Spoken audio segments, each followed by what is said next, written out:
My dear students, उपभोक्ता व्यवहार का सिद्धांत व्यष्टि अर्थशास्त्र का चैप्टर नंबर 2 है, जिसको हम पढ़ने जा रहे हैं। इस चैप्टर के हर एक इंपॉर्टेंट टॉपिक को आज हम आपको बताने जा रहे हैं, ताकि आप एग्जाम्स में इस चैप्टर से आने वाले क्वेश्चंस को इजीली अटेम्प्ट कर सके। इसमें सबसे इंपॉर्टेंट चीज ये है जो समझना है, इसका नाम ही है उपभोक्ता व्यवहार। आखिर उपभोक्ता का व्यवहार मतलब उपभोक्ता का बिहेवियर किस तरीके से होता है, उपभोक्ता किसी वस्तु की मांग जब करता है, उपभोक्ता की संतुष्टि किस प्रकार से तय होती है, कौन कौन से सिद्धांत है, इन सब बातों को इसमें पढ़ना होता है। बेसिकली मैं इसको डिटेल से पढ़ाया हूं, लेकिन आज हम एक सुपर फास्ट तरीके से हर एक पॉइंट को लेते हैं। यहाँ पर सबसे पहला हमें समझना पड़ेगा कि एक उपभोक्ता किसे कहते हैं। Who is a consumer. Consumer कौन होता है?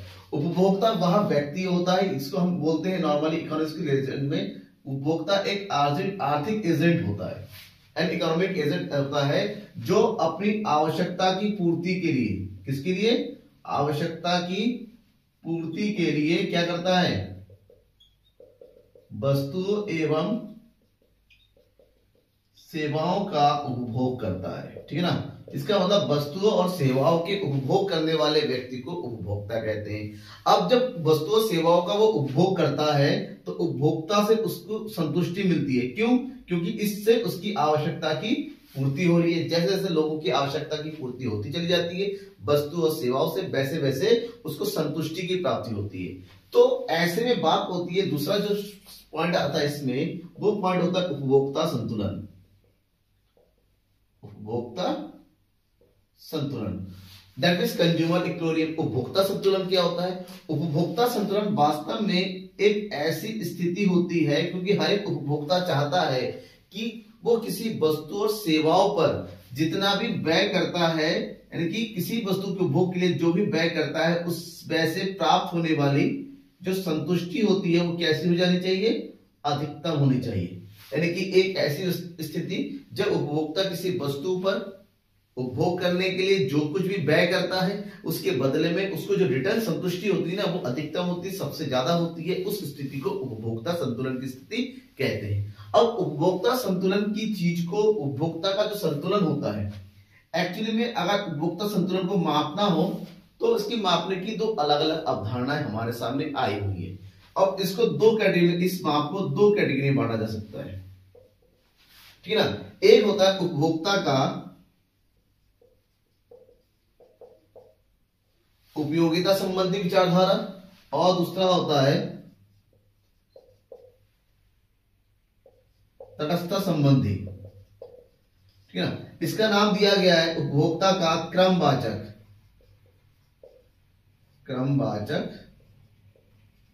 सिद्धांत, और उपयोगिता संबंधी इसको नाम दिया गया है गणनावाचक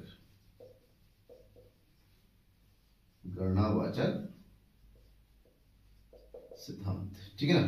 एक्चुअली में ये दो सिद्धांत देने वाले, जिससे उपभोक्ता की संतुलन को मापा जा सके कि उपभोक्ता संतुष्ट कब होता है, तो उसको दो कैटेगरी दिया गया। एक है, उन्होंने कहा कि जब उपयोगिता को हम क्या कर सकते हैं? माप सकते हैं। दूसरे ने कहा उपयोगिता को मापा नहीं जा सकता, उसको क्रम प्रदान किया जा सकता है। तो ऐसे में इस विचारधारा को देने वाले थे प्रोफेसर कौन? Professor Marshall. और तटस्थ संबंधी यानी क्रमवाचक सिद्धांत देने वाले थे प्रोफेसर एलन एडम हिस। इसको ध्यान में रखिएगा, क्योंकि एक मार्क्स में एमसीक्यूज में पता चल सकता है कि क्रमवाचक सिद्धांत के प्रतिपादक कौन थे और दूसरा गणनावाचक सिद्धांत के प्रतिपादक कौन थे। इसको अपने समझ लिया। ठीक है ना? अब इन दोनों को इस चैप्टर में हमें डिटेल से समझना है। सबसे पहले हम समझते हैं उपभोक्ता गणनावाचक सिद्धांत, यानी कि उपयोगिता विश्लेषण। अगर हम उपयोगिता विश्लेषण की बात करते हैं,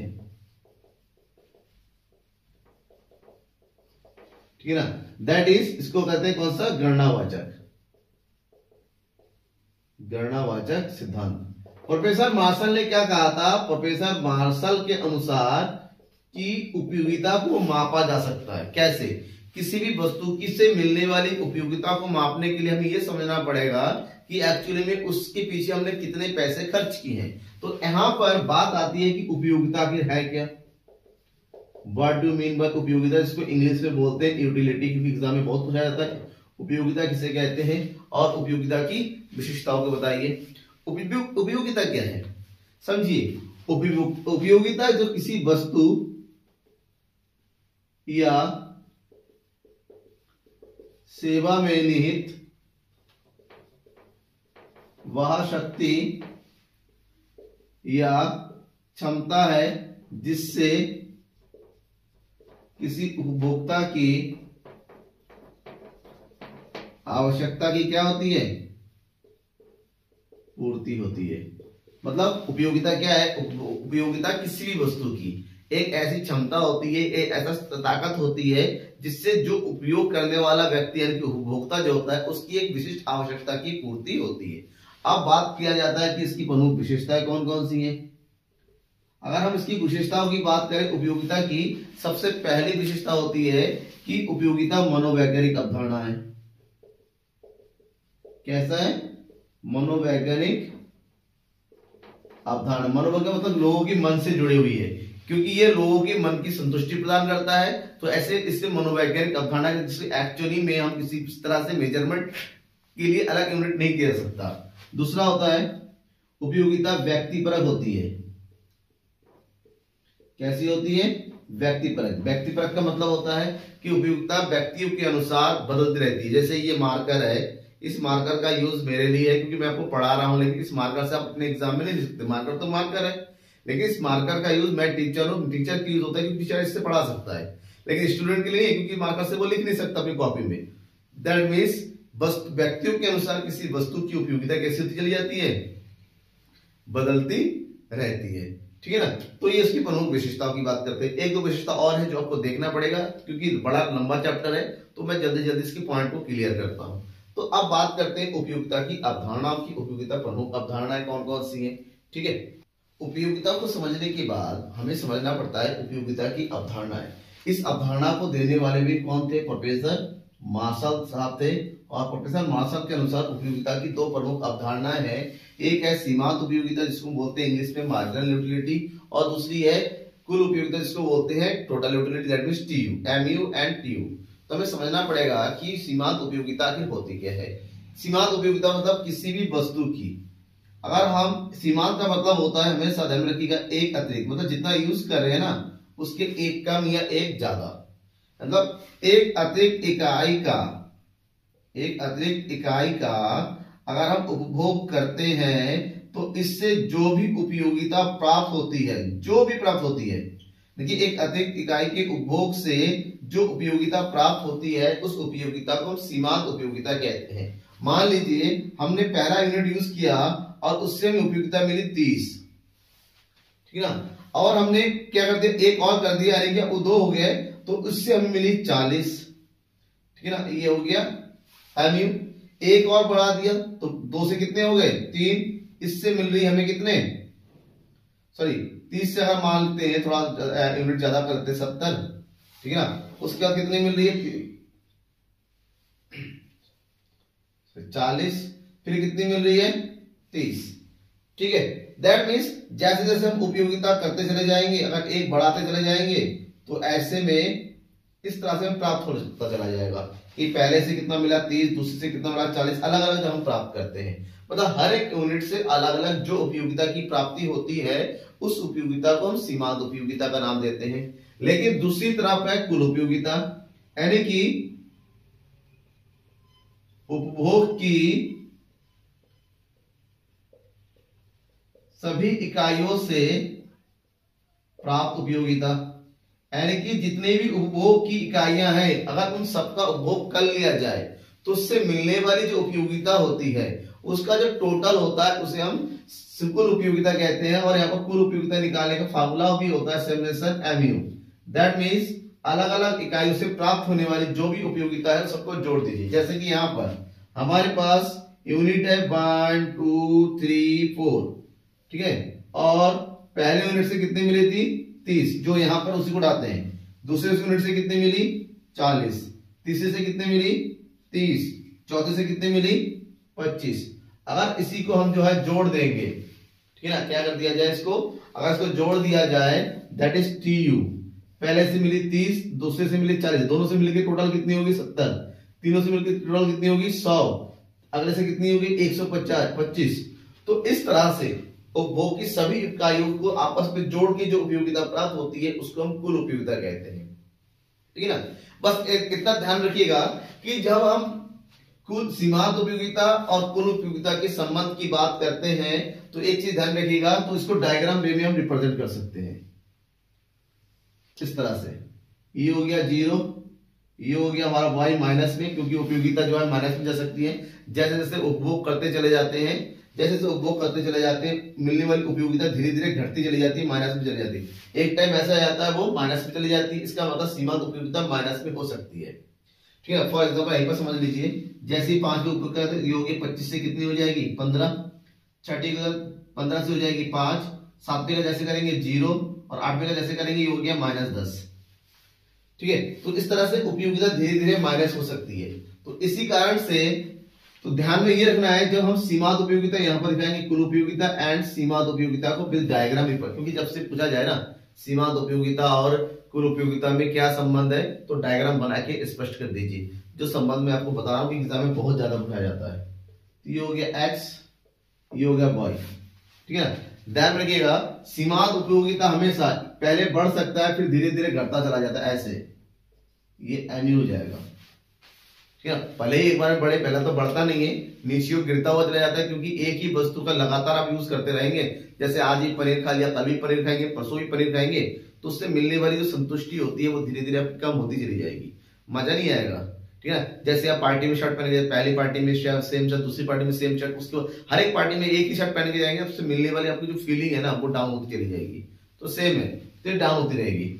तो लेकिन एक चीज ध्यान रखिएगा, जिस यूनिट पर जो हमारा mu 0 होता है, यहाँ पर mu 0 है, यहाँ पर नेगेटिव है, वहीं पर हमारा tu जो होता है, यानी कि जो टोटल यूटिलिटी होती है वो सबसे ज्यादा होती है। जैसे ही ये माइनस में आ जाएगा हमारा टोटल यूटिलिटी क्या हो जाएगा, गिरना शुरू हो जाएगा। तो सीधी सी बात है, जब mu बढ़ता है तो ये बहुत तेजी से बढ़ता है, जब mu हमारा घटता है लेकिन पॉजिटिव रहता है तब भी ये बढ़ता हुआ रहता है। जब हमारा mu 0 होता है tu सबसे अधिकतम होता है, सबसे अधिक होता है। जैसे ही mu माइनस में आ जाता है tu क्या होता है, गिरता हुआ रहता है, यानी कि कम होने लगता है। तो ये हमारा बेसिक पॉइंट है। ठीक है, अब इससे रिलेटेड 2 क्वेश्चन आते हैं बहुत ज्यादा एग्जाम में, मोस्ट इंपोर्टेंट क्वेश्चन कह सकते हैं उसकी। जैसे कि मैं कह रहा था कि 2 मोस्ट इंपोर्टेंट टॉपिक है, एक है घटती सीमांत उपयोगिता के नियम से आप क्या समझते हैं, चित्र से स्पष्ट कीजिए, और दूसरा है सम सीमांत उपयोगिता का नियम। इन दोनों में एक चीज कॉमन है कि इस दोनों नियम का प्रतिपादन एक ही महोदय ने किया, जिनका नाम है प्रोफेसर H.H. गोसेन। यानी कि अगर घटती सीमांत उपयोगिता के प्रतिपादक का नाम पूछा जाए कि इस नियम का प्रतिपादन किसने किया, उसका नाम होगा प्रोफेसर H.H. गोसेन। सबसे पहले इन्होंने प्रतिपादन किया, इसलिए इस नियम को गोसेन का प्रथम नियम भी कहा जाता है। ठीक है ना, दैट इज गोसेन का प्रथम नियम, और इसको बोला जाता है गोसेन का द्वितीय नियम। चलो इसके बारे में बात करेंगे। पहले हम घटती सीमांत उपयोगिता के नियम के, इन्हें भले ही गोसेन ने इसका प्रतिपादन किया, गोसेन ने कुछ लोगों के ऊपर, उनके एक्टिविटी के ऊपर, उनकी जो आवश्यकता की पूर्ति के ऊपर उन्होंने रिसर्च किया, एनालाइज किया। तो उन्होंने मनुष्य के बिहेवियर को जाना, उसके बाद बताया कि मनुष्य का बिहेवियर किस तरह से काम करता है। वो लगातार एक ही वस्तु को अगर बुक करता चलता है ना, वो उससे मिलने वाली जो संतुष्टि का ग्राफ होता है वो डाउन होता रहता है। बाद में इसी नियम को प्रोफेसर मार्शल ने जो है उसको व्याख्या किया, डिटेल से बताया प्रोफेसर मार्शल ने। और प्रोफेसर मार्शल ने जब डिटेल बताया तो एक चीज में गौर करने की बात हुई कि जब कोई व्यक्ति किसी भी वस्तु की मानक इकाइयों का, यानी कि मानक इकाई मतलब समरूप, किसी प्रकार का कोई चेंजेस नहीं होना चाहिए, ना रंग में, ना आकार में, ना रूप में, किसी वस्तु की मानक इकाइयों का अगर लगातार उपयोग किया जा, उपयोग यानी कि उपभोग किया जाता है किसी भी वस्तु का, चाहे कोई वस्तु ले लीजिए, अगर मानक इकाइयों का लगातार उपयोग किया जाता है या उपभोग किया जाता है तो उससे मिलने वाली जो संतुष्टि है, जिसको हम बोलते हैं सीमांत उपयोगिता, जो है वो धीरे धीरे क्या होने लगती है, घटने लगती है। ठीक है, मतलब वस्तु की मानक का लगातार उपभोग करते से उसकी उपयोगिता धीरे धीरे घटने लगेगी। तो इसीलिए इसको घटती सीमांत उपयोगिता का नियम कहा जाता है। फॉर एग्जाम्पल से समझिए, अब ऐसे समझ में नहीं आ रहा, मजा नहीं आ रहा, कोई सर क्या बोल रहे समझ में नहीं आता है। तो एक एग्जाम्पल समझिए, आपको खाने में क्या पसंद है? आपको मान लीजिए खाने में पसंद है शाही पनीर। आपने अपनी मम्मी से कहा कि मम्मी मुझे शाही पनीर खाना पसंद है, अच्छा लगता है, आज रात को शाही पनीर बना दो। मम्मी ने कहा ठीक है बेटा, तूने कहा है बना देंगे, तो मम्मी ने शाही पनीर बना दिया। आपने बहुत मजे से खाया, बहुत ही मजा आया, आपकी मजे देखा, इतना मजा आपको आया, खाने में इतना टेस्ट लगा। मम्मी ने क्या किया, अगले दिन भी शाही पनीर बना दिया कि मेरे बेटे तो शाही पनीर बहुत ज्यादा पसंद है, तो मम्मी ने शाही पनीर बना दी। आपने फिर से बहुत मजे से खाया। अब मम्मी ने देखा आपको फिर से शाही, तो मम्मी हर रात को डिनर में शाही पनीर बनाने लगी। सेम टेस्ट, कुछ अलग नहीं, सेम शाही पनीर। आप क्या कहेंगे, जो आपकी मजे की चीज ना डेली खा रहे हैं, तो धीरे धीरे शाही पनीर से आपका मन उगता चला जाए, यानी कि जो संतुष्टि पहले दूसरे दिन मिली थी शाही पनीर खा के, अब वो मजा आपको बाद में, मजा का मतलब संतुष्टि हुई। हम नॉर्मल मजा आ गया, संतुष्टि मिली, तो धीरे धीरे शाही पनीर खाते आपका मजा किरकिरा होने लगा। एक टाइम ऐसा होगा, मम्मी बस करो शाही पनीर मत बना, बोले दाल दे दो, सूखी सब्जी दो, कुछ भी दे दो, ठीक है ना, तो आप खाना बंद कर देंगे। इसका मतलब सीमांत उपयोगिता घटने लगी है, एक टाइम 0 हो गया, उसके बाद भी खाएंगे, हो सकता है पेट खराब हो जाए, ठीक है ना, उल्टी आ जाए, ओके हो जाए, जिसको तो माइनस में आ गया। इसका मतलब यह मनुष्य का व्यवहार ये कहता है कि मनुष्य कभी भी एक ही वस्तु के ऊपर लगातार व्यय नहीं करेगा, क्योंकि व्यय लगातार करते रहने से उससे मिलने वाली जो मौद्रिक उपयोगिता है या फिर सीमांत उपयोगिता कम होने लगती है। जैसी उपयोगिता कम होने लगती है, उसका उपभोग करना वो धीरे धीरे क्या कर देता है, बंद कर देता है। समझ में आ गया, ये मनुष्य का नेचर है। इसका मतलब ये हुआ, जब किसी को हम ग्राफिकल रूप में रिप्रेजेंट करेंगे, तो ये रहा ग्राफ और ये हो गया सीमांत उपयोगिता। जैसे जैसे उपभोग करते चले जाएंगे हम, उससे मिलने वाली सीमांत उपयोगिता क्या होने लगती है, कम होने लगती है, बाद में ये माइनस में आ जाती है। ये एमयू ग्राफ होता है, ठीक है, समझ में आ गया पहला नियम। इसको आवश्यकता संतुष्टि का नियम भी बोलते हैं। क्यों? क्योंकि मनुष्य की आवश्यकता से जुड़ी हुई होती है। दूसरे नियम की बात करते हैं, ये भी एग्जाम में कई बार पूछा जाता है, सम सीमांत उपयोगिता का नियम क्या होता है। देखिए, पहले नियम में ये कहा था कि मनुष्य जो है उसकी अगर 100 रुपए है, 100 के 100 रुपए किसी एक ही वस्तु पर वो व्यय करता है, और धीरे धीरे उससे मिलने वाली जो सीमांत उपयोगिता वो घटती चली जाती है, तो मजा नहीं आता है। आप सबको पता है कि मनुष्य एक विवेकशील प्राणी है, मनुष्य के अंदर दिमाग है, वो चाहता है कि मैं 100 रुपए एक ही वस्तु पर क्यों खर्च करूं। क्यों? क्योंकि लगातार उसको यूज करते रहेंगे, उसके समझ में है, अगर वो समझदार है तो वो अपने 100 रुपए का इस तरह से खर्च करेगा कि उससे मिलने वाली संतुष्टि का ग्राफ बढ़ता चला जाएगा। तब क्या होता है, तब गोशे ने एक और नियम प्रतिपादित किया कि जब मनुष्य कुछ समझता नहीं है, जानता नहीं है, इकोनॉमिक्स समझता नहीं है, तो वो इस नियम में फंस जाता है, वो एक ही वस्तु को भोग करता है। लेकिन जैसे जैसे उसके अंदर समझ आती जाती है, तो अपने विवेक का प्रयोग करने लगता है, तब वहां पर एक वस्तु की जगह दूसरी वस्तु, दूसरी वस्तु की तीसरी, तो ये एक साथ कई सारी वस्तु का उपभोग करने लगता है। तो उन्होंने इस नियम के अंतर्गत क्या कहा कि मनुष्य जो होता है वस्तु का क्या करता है, प्रतिस्थापन करता है, इसलिए इसका नाम दिया है प्रतिस्थापन का नियम भी कहा जाता है। उन्होंने ये कहा कि मनुष्य कभी भी अपने पैसे को, अपने राशि को एक ही जगह पर खर्च ना करके उसको अलग अलग जगह खर्च करता है। जैसे यहाँ पर केवल एक ही वस्तु का उपभोग किया जाता है। अब क्या होता है, इस नियम के अनुसार थोड़ा एग्जाम्पल समझाए। हमारे पास 100 रुपए है, हमारे पास क्या है 100 रुपए। 100 रुपए की कोई एक ही वस्तु ना यूज करके, जैसे मेले में कोई बच्चा का मेले में जाता है 100 रुपए लेके, अब 100 रुपए का कोई एक ही सामान ना खरीद कर, ये भी एक सामान ना खा के, उसको क्या करता है 4 अलग अलग वस्तु पे खर्च करता है। मान लो 100 रुपए में से 25 रुपए का वो टिक्की खा गया, ठीक है ना, 25 रुपए का एक बर्गर खा गया, 25 रुपए का जो है क्या खा गया, मोमो खा गया, मुंह में पानी तो नहीं आ रहा बेटा, ध्यान रखिएगा, और 25 रुपए के क्या खा गया, गोलगप्पे खा गया। तो ऐसे में सारे का टेस्ट अलग अलग है, सारी वस्तु से मिलने वाली जो है फीलिंग अलग अलग होती है, उसकी उपयोगिता अलग अलग होती है। एक बार में 4 वस्तु की सबसे मिलने वाली जो सीमांत उपयोगिता है वो आपस में क्या हो जाएगी, बराबर हो जाएगी। इसका मतलब ये हुआ, इस नियम के अनुसार ये कहा जाता है कि मनुष्य अपनी आय को अलग अलग वस्तुओं पर इस प्रकार से खर्च करता है कि उससे मिलने वाली सीमांत उपयोगिता क्या हो जाती है, बराबर हो जाती है। इसलिए इस नियम का नाम दिया गया है सम सीमांत उपयोगिता का नियम, ठीक है ना। और ये एक विवेकशील प्राणी का, आपका, हमारा, हर किसी का एक दायित्व बनता है कि वस्तुओं का उपभोग, अपने आय का उपभोग एक जगह ना किया जाए, इस प्रकार से किया जाए ताकि संतुष्टि जो है कम ना होके समान स्तर पर बनी रहे और हमारे व्यय का, हमारे आय का जो सीमांत उपयोगिता है और जो वस्तु से उपभोग से मिलने वाली सीमांत उपयोगिता वो आपस में बराबर हो जाए, ताकि एक उपभोक्ता संतुलन की स्थिति में आ सके। समझ में आ गया? ये दो बहुत इंपॉर्टेंट पॉइंट है, आपको समझना पड़ेगा। अब हम पढ़ते हैं इसके नेक्स्ट पॉइंट।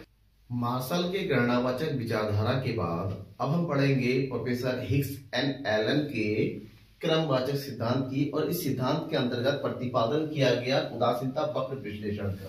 ठीक है ना? कौन थे इसके प्रतिपादक? हेलन और इस्क। ध्यान रखिएगा, हेलन और इस्क। अब उदासीनता वक्र विश्लेषण गणनावाचक जहां पर की चीजों को मापता नहीं है, क्रम प्रदान करता है कि एक के बाद एक, तो ऐसे में समझना पड़ेगा कि उदासीनता वक्र विश्लेषण होता क्या है। यहाँ पर हमें यह समझना है कि उदासीनता वक्र आखिर क्या होता है। उदासीनता वक्र के दो नाम और है, ठीक है। पहले तो समझ, इसको इंग्लिश में बोलते हैं इंडिफरेंस कर्व, इंडिफरेंस कर्व, जबकि हिंदी में इसको अनाधिमान वक्र या फिर इसको तटस्थता वक्र भी बोलते हैं। क्या बोलते हैं? तटस्थता वक्र विश्लेषण। अब तटस्थता वक्र होता क्या है? एक्चुअली में वह वक्र, ये वो होता है वह वक्र जहां दो वस्तुओं के ऐसे विभिन्न संयोग को बताता है जहां उपभोक्ता को समान संतुष्टि की प्राप्ति होती है। मतलब यहां पर ऐसे संयोगों को दर्शाया जाता है जहां पर सभी संयोग पर उपभोक्ता को एक समान संतुष्टि की प्राप्ति होती है। किसी भी संयोग पर वो विशेष महत्व नहीं होता कि एक संयोग से ज्यादा संतुष्टि मिल रही है, दूसरे से कम, ऐसा नहीं है। सबसे प्राप्त होने वाली जो उपयोगिता होती है वो एक समान होती है, और उन सभी संयोगों को जब एक ग्राफ के रूप में रिप्रेजेंट किया जाता है तो उसे उदासीनता वक्र कहते हैं। और वहीं पर एक टर्म होता है उदासीनता मानचित्र, उदासीनता मानचित्र। अब उदासीनता मानचित्र क्या होता है? जब किसी एक ही उपभोक्ता के एक से अधिक वक्र को जब एक ही ग्राफ के थ्रू शो किया जाता है, उसे हम जो है उदासीनता मानचित्र के नाम से जानते हैं, इंडिफरेंस मैप बोलते हैं। अब इसको अगर सही तरीके से रिप्रेजेंट करें तो हम ये समझिए, क्योंकि यहाँ पर दो वस्तुओं के संयोग की बात करते हैं, और ऐसे संयोग जहां पर दोनों के बीच में समान संतुष्टि स्तर बनती है, इसलिए कहीं पर भी वस्तु x वस्तु y की मात्रा जीरो नहीं होती है। समान संतुष्टि दिखाना है तो किसी को जीरो नहीं कर सकते, ठीक है। ऐसे में संयोग ये बनता है कि वस्तु x की एक ही मात्रा जबकि वस्तु y की 20 मात्रा का प्रयोग कर रहे हैं। जैसे हम वस्तु x की एक मात्रा को बढ़ाना चाहते हैं, वस्तु y की 6 मात्रा में कमी करनी पड़ती है। इस तरह से अलग अलग संतुष्टि का एक संयोग बनता हुआ चला जाता है। जैसे ही इन सभी संयोगों को हम ग्राफिकल रूप में रिप्रेजेंट करेंगे तो वो बन जाएगा उदासीनता वक्र। कैसे समझिए? जैसे संयोग A पर वस्तु x की 1 यूनिट और वस्तु y की है 20 यूनिट, यानी कि यहां पर पहला संयोग बन गया, ये हो गया A। फिर है 2 पर 14 यूनिट, यानी कि 16 और 12 के बीच में। फिर है आपकी 3 पे 10 यूनिट,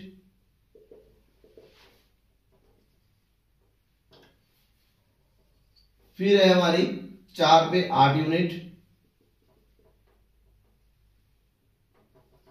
फिर है 5 पे 4 यूनिट,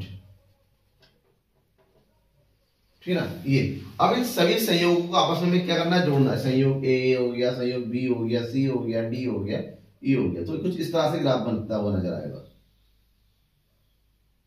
कुछ इस तरह से। ये हो गया, ये यहां पर बनेगा, क्या थोड़ा सा टेढ़ा हो रखा है। तो ये जो ग्राफ होता है इसको बोलते हैं हम आईसी कर्व, दैट मींस उदासीनता वक्र। इस वक्र की सबसे बड़ी विशेषता ये होती है कि ये वक्र जितना भी आप ऊपर बढ़ाएंगे नीचे बढ़ाएंगे, कभी भी ये एक्स एक्सिस को और ये वाई एक्सिस को नहीं छुएगा। क्यों? क्योंकि कभी भी दो वस्तुओं का उपभोग जो होता है, उपयोग जो होता है, वो जीरो नहीं होता है, ठीक है ना। ये हमेशा मूल बिंदु से अवनतोदर होता है, मतलब ये मूल बिंदु की तरफ नहीं, मूल बिंदु से अपोजिट साइड में भागता हुआ नजर होता है। और तीसरा इसकी विशेषता यह है कि किसी भी एक उपभोक्ता के जितने भी उदासीनता वक्र बनाते हैं वो हमेशा इस तरह से बनेगा, लाइक दिस। वो कभी भी एक दूसरे को काटेगा नहीं, भले ही जो है समानांतर ना हो, लेकिन कभी भी एक दूसरे को काटता नहीं है। जिसका उदासीनता वक्र जितना ऊपर बनता है, संतुष्टि का ग्राफ भी उतना ही अधिक बढ़ता चला जाता है। तो ये हो गया उदासीनता वक्र विश्लेषण। ठीक है, समझ में आ गया। अब इसके दूसरे पार्ट में आते हैं जो सबसे ज्यादा इंपॉर्टेंट है एग्जाम के हिसाब से, वो है मांग। मांग से रिलेटेड आपको सबको पता है, ऐसा कोई क्वेश्चन पेपर नहीं बना है जिससे मांग से रिलेटेड क्वेश्चन ना बने हो। लास्ट तक बने रहेगा कि मांग से कौन कौन से टॉपिक है जो एग्जाम में पूछे जा सकते हैं, उसके बारे में भी हम आज डिस्कस करेंगे। मांग किसे कहते हैं, मांग की विशेषताओं के बारे में बताइए। मांग वक्र क्या होता है, मांग तालिका किसे कहते हैं, मांग का नियम, मांग को प्रभावित करने वाले कारक और मांग में होने वाले परिवर्तन। ये सब ऐसे टॉपिक्स है जिससे रिलेटेड शॉर्ट क्वेश्चन बहुत ज्यादा पूछे जाते हैं और इन्हीं टॉपिक्स को हमें एक बार पर जो है रिवाइज भी करना है।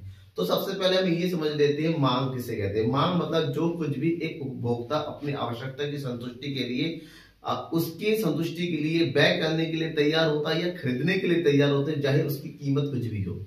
अगर उस कीमत के ऊपर वो कुछ भी व्यय करने के लिए तैयार होते हैं, मतलब किसी वस्तु की 40 रुपए, वो जितना व्यय खरीदना चाहता है, अलग अलग कीमतों पर हर उपभोक्ता अलग अलग मात्रा खरीदना चाहता है, तो उस मात्रा को हम मांग बोलते हैं। तो इसको हम सिंपल वे में डिफाइन कर सकते हैं कि मांग किसे कहते हैं, किसी वस्तु की वह मात्रा जिसे उपभोक्ता उसके दिए गए विभिन्न कीमतों पर खरीदने के लिए तैयार होता है, उसे हम मांग कहते हैं।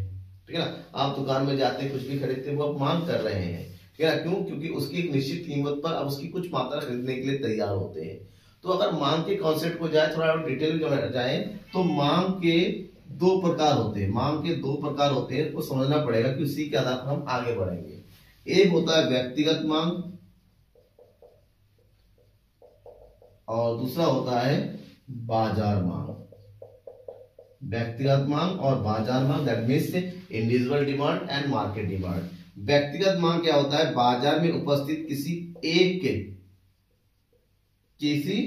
एक उपभोक्ता की मांग, यानी कि कोई एक उपभोक्ता वस्तु की विभिन्न कीमतों पर जो वस्तु मांगता है, जो वस्तु वो खरीदता है, उसको हम व्यक्तिगत मांग कहते हैं, क्योंकि एक ही उपभोक्ता की बात करते हैं। लेकिन बाजार में उपस्थित सभी उपभोक्ताओं की, बाजार में उपस्थित सभी उपभोक्ताओं की मांग का योग, यानी कि बाजार में जितने भी उपभोक्ता एट ए टाइम प्रेजेंट होते हैं, सभी लोग मिलकर वस्तु की जितनी भी मांग करते हैं, जितनी वस्तु खरीदते हैं उसकी निश्चित कीमत पर, उसे हम बाजार मांग कहते हैं। तो ये होता हो कि मांग की बात। अब इसी से आगे बढ़ा है, कुछ पॉइंट्स है जो हमें, मैं आपको जल्दी से बताता हूं। व्यक्तिगत मांग वक्र, दूसरा होता है मांग तालिका। किसे क्या बोलते हैं, इसको मांग तालिका है, इंग्लिश में बोलते हैं डिमांड शेड्यूल या डिमांड टेबल। क्योंकि मांग दो प्रकार का होता है, तो ऐसे में मांग तालिका भी दो प्रकार की होती है।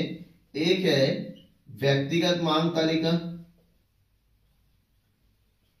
और दूसरी है बाजार मांग तालिका। बाजार मांग तालिका, ठीक है, नाम से पता चल गया, क्योंकि यहाँ पर एक ही वस्तु, एक ही उपभोक्ता होता है मांग करने के लिए, यानी कि किसी एक उपभोक्ता की वस्तु की विभिन्न कीमतों पर उसकी जो विभिन्न मांगी जाने वाली मात्रा है, उन मात्राओं को दर्शाने वाली तालिका को व्यक्तिगत मांग तालिका कहते हैं। फॉर एग्जाम्पल, हम उपभोक्ता ए की बात करते हैं। एक उपभोक्ता ए है, वो वस्तु की अलग अलग कीमतों पर, यानी कि ये हो गया प्राइस, और एक तरफ हो गया, इधर हो गया उसकी डिमांड, यानी कि क्वांटिटी ऑफ डिमांड। हम सबको पता है एक उपभोक्ता बड़ा खतरनाक आदमी होता है, वो महंगे पे कम खरीदता है और जैसे सस्ता हो जाता है ना, ज्यादा खरीदता है। इसका मतलब वस्तु की कीमत जब 10 है, वो केवल और केवल कितनी इकाई खरीदता है, वस्तु की कीमत 10 होने पर वो खरीदता है 5 यूनिट। जैसी कीमत घट के 8 हो जाती है, वो खरीद के वो कितना करता है, 10। जैसे 8 से हो जाती है 6, वो खरीदना शुरू कर देता है 15। जैसे हो जाती है 4, वो खरीदता है 20 यूनिट। इसका मतलब प्राइस के घटने से उसकी मांग की मात्रा बढ़ती चली जाती है। ऐसा ही हर कोई करता है। तो ऐसे में बाजार में उपस्थित सभी उपभोक्ताओं की मांग को दर्शाने वाली तालिका को, जो सभी उपभोक्ता वस्तु की अलग अलग कीमतों पर खरीदने के तैयार होते हैं, उसको बोलते हैं बाजार मांग तालिका। फॉर एग्जाम्पल, बाजार में 3 ग्राहक ए, बी और सी और इनका टोटल योग होता है बाजार मांग। क्या होता है? बाजार मांग। ये है प्राइस। सेम 10, 8, 6, 4। ए ने कितना कितना खरीदा था? 5, 10, 15, 20। इसी तरह अलग अलग ग्राहक भी अपनी मांग बढ़ाते चले जाएंगे। मान लीजिए तो 2, 2 से हो गया 4, 4 से 8 हो गया, 8 से हो गया 10। ठीक है ना? इस तरह से भी मांग करता है कितना? 10, 20, 30 और 40। तो 3 ग्राहक बाजार में उपभोक्ता है। जब तीनों की मांगों को योग कर देंगे, 10, 5, 15, 2, 17, 20, 30, 34, 30, 45 और 8, 53, 40, 60 और योग 70। ये होगी बाजार मांग, यानी कि बाजार में उपस्थित सभी उपभोक्ताओं की जो कुल मांग को हम क्या बोलते हैं? बाजार। अब इसके बाद एक टर्म और आता है जो एग्जाम में पूछा जाता है, जिसको बोलते हैं मांग वक्र। मांग वक्र। मांग वक्र भी 2 प्रकार का होता है। एक होता है आपका व्यक्तिगत मांग वक्र और दूसरा होता है बाजार मांग वक्र। व्यक्तिगत मांग वक्र बेटा वो मांग वक्र होता है जहां पर व्यक्तिगत मांग तालिका को दर्शाया जाता है। मतलब ऐसा वक्र जहां पर व्यक्तिगत बाजार की व्यक्तिगत मांग उपभोक्ता की मांग को दर्शाया जाता है, और जब बाजार के उपस्थित सभी उपभोक्ता की मांग को हम दर्शाते हैं वो बाजार मांग वक्र होता है। व्यक्तिगत मांग वक्र कुछ इस तरह से शो होता है डीडी, और बाजार मांग वक्र कुछ इस तरह से शो होता है लाइक दिस। ठीक है? जब इस टेबल को हम शो करेंगे वो बाजार मांग वक्र हो जाएगा, जब इस टेबल को शो करेंगे तो होगा व्यक्तिगत मांग वक्र। ठीक है? इसके बाद जो टॉपिक है मांग से रिलेटेड है वो है मांग फलन। मांग फलन, डिमांड फंक्शन। मांग फलन किसे कहते हैं? एक्चुअली में मांग फलन क्या होता है? मांग फलन होता है मांग की मात्रा तथा मांग को प्रभावित करने वाले विभिन्न कारकों में संबंध। मतलब किसी वस्तु की मांग की मात्रा और उस वस्तु की मांग को प्रभावित करने वाले जो भी कारक होते हैं उन कारकों के बीच के संबंध को मांग फलन कहते हैं। अब तो मांग फलन को कुछ इस तरह से रिप्रेजेंट कर सकते हैं कि dx equal to function of px, pr, t एंड y। ठीक है? तो मांग की प्रभावित करने वाले कारक हो गए। अब px का मतलब क्या होता है? ये dx का मतलब होता है मांग की मात्रा। ये मांग की मात्रा हो गई। अब इनके बारे में थोड़ा सा जान लेते हैं। px क्या होता है? यहां पर px का मतलब होता है वस्तु की कीमत। वस्तु की कीमत। pr का मतलब होता है संबंधित वस्तु की कीमत।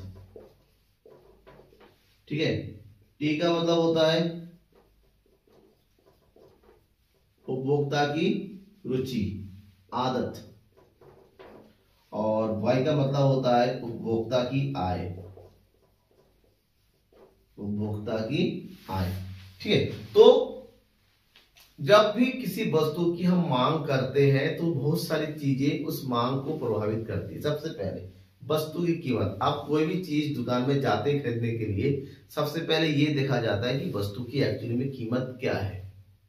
जब वस्तु की कीमत का पता चल जाता है उसके बाद तय करते हैं हमें इसकी कितनी मात्रा खरीदनी है। कम खरीदनी है, महंगा हुआ तो कम खरीदेंगे, सस्ता हुआ पसंद में आ गया तो ज्यादा खरीदेंगे। दूसरी बात संबंधित वस्तु का।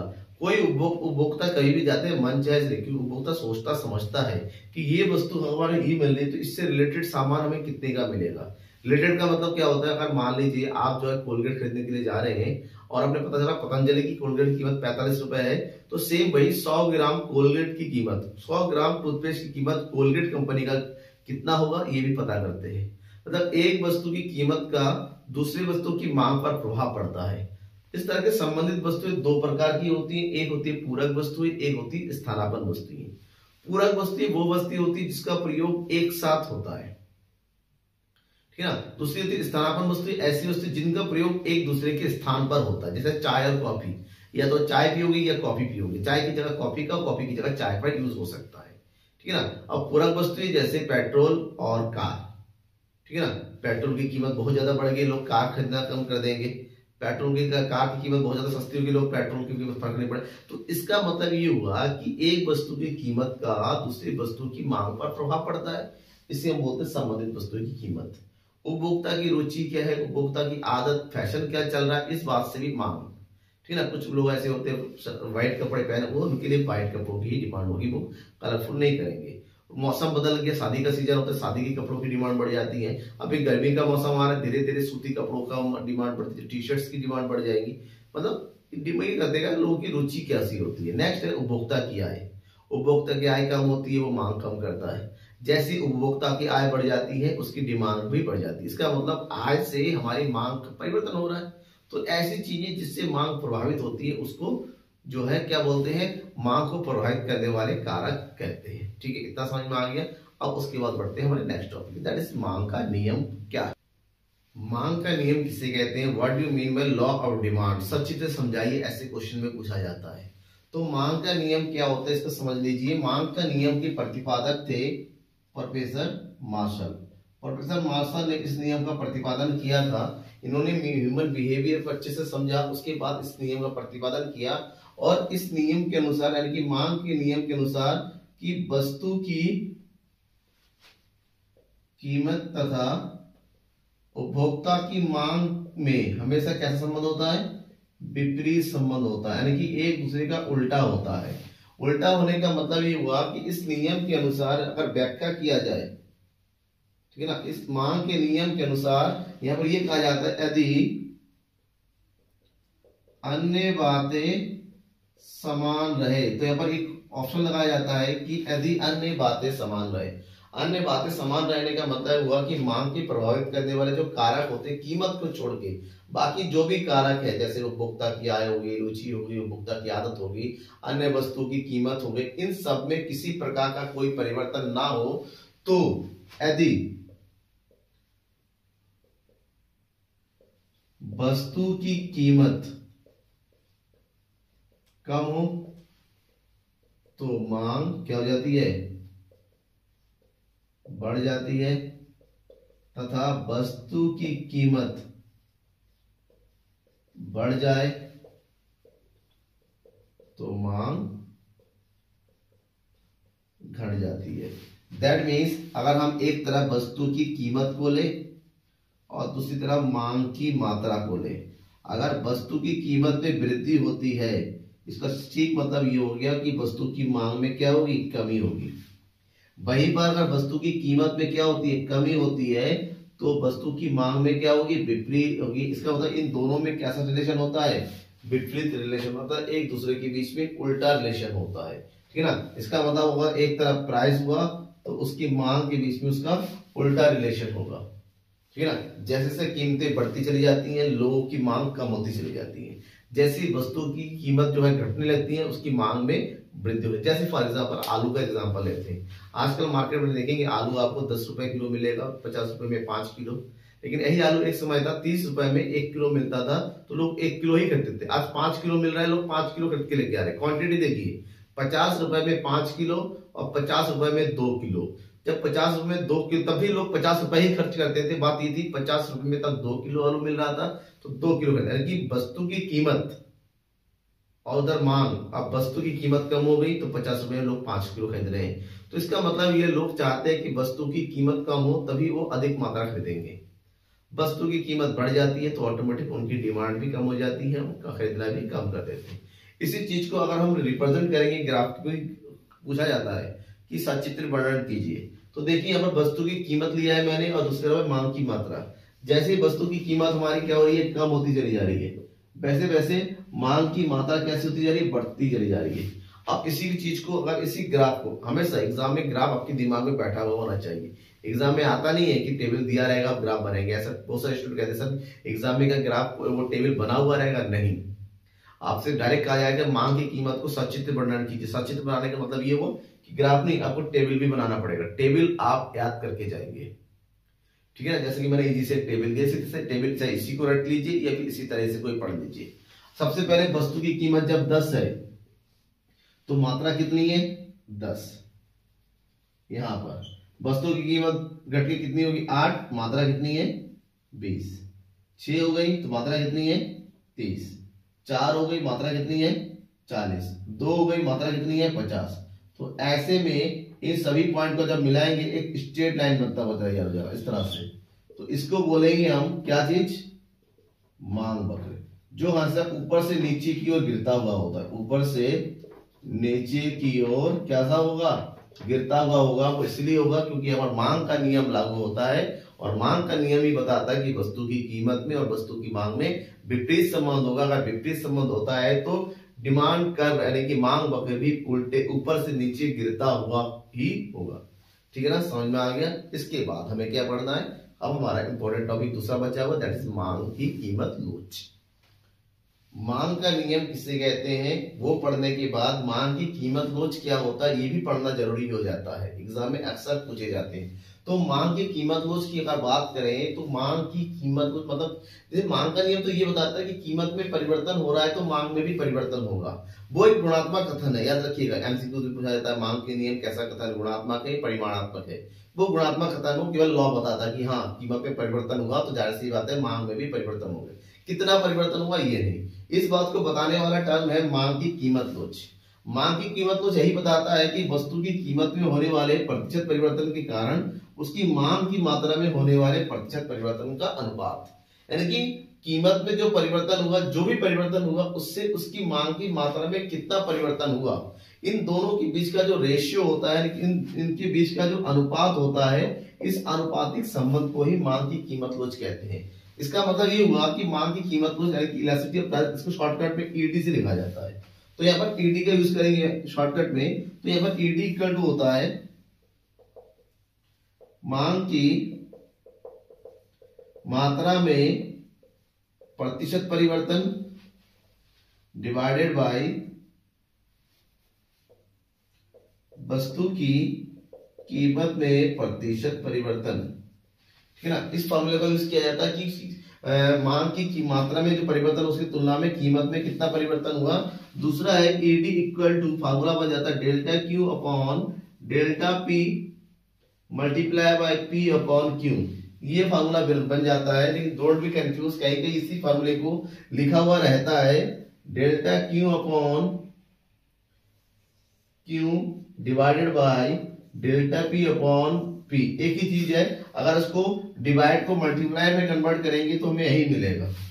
मतलब क्या है, यहाँ पर डेल्टा क्यू का मतलब क्या हुआ, जो फार्मूला है यहाँ पर डेल्टा क्यू का मतलब होता है मांग की मात्रा में परिवर्तन, मांग में परिवर्तन। वहीं पर डेल्टा पी का मतलब होता है कीमत में परिवर्तन, यानी कि जो डेल्टा का साइन होता है इसका मतलब ही होता है परिवर्तन, कितना परिवर्तन हुआ। जब इस चीज को हम फार्मूले में फिट करेंगे तो जो भी कैलकुलेट होके आएगा, जो भी कैलकुलेट होके आएगा उसी को हम क्या बोलते हैं, मांग की कीमत लोच बोलते हैं। ठीक है, समझ में आ गया। तो ये इसका कंप्लीट जो है एक वो बताया है मैंने, ताकि आप एग्जाम में लिख सके। इससे रिलेटेड एक दो टॉपिक और है, ठीक है ना, उसके बारे में, जैसे मांग की कीमत लोच की प्रमुख श्रेणियां कैसे होती है, 4-5 प्रमुख श्रेणियां होती है। ठीक है, वो कौन कौन सी होती है, सापेक्षता लोचदार मांग, सापेक्षता विलोचदार मांग, इकाई लोचदार मांग, और पूर्णतः लोचदार और पूर्णतः विलोचदार मांग। इसके बारे में जो है आप जो है डिस्क्रिप्शन में लिंक दिया हुआ है, इस चैप्टर में जाइए, ऑटोमेटिक इसको आपको मिल जाएगा। ठीक है ना, इससे रिलेटेड मैंने एक पीडीएफ भी अपलोड किया शॉर्ट वीडियो में, उससे भी देख सकते हैं। इसके अलावा कोई भी कंफ्यूजन रह जाता है, कोई भी टॉपिक छूटता है, वो मुझे बेझिझक बताइए, मैं इसको एग्जाम से पहले तक क्लियर कर दूंगा। ठीक है, आपको मैं लगातार इंपॉर्टेंट क्वेश्चन प्रोवाइड कर रहा हूँ, उसकी वीडियोस दे रहा हूँ, उसको पढ़ते रहिए, एग्जाम में अच्छे नंबर मिल जाएंगे। और बहुत ही जल्द 1-2 दिन में आपको बताने वाला हूँ एक्चुअल में इकोनॉमिक्स में कैसे लिखा जाए, ताकि आपको 90+ मार्क्स इजिली मिल जाए। वेट कीजिए उस वीडियो का, तब तक के लिए थैंक यू, बाय। इसी तरह बनते रहिए, और सब्सक्राइब नहीं किया है तो सब्सक्राइब करके रखिए।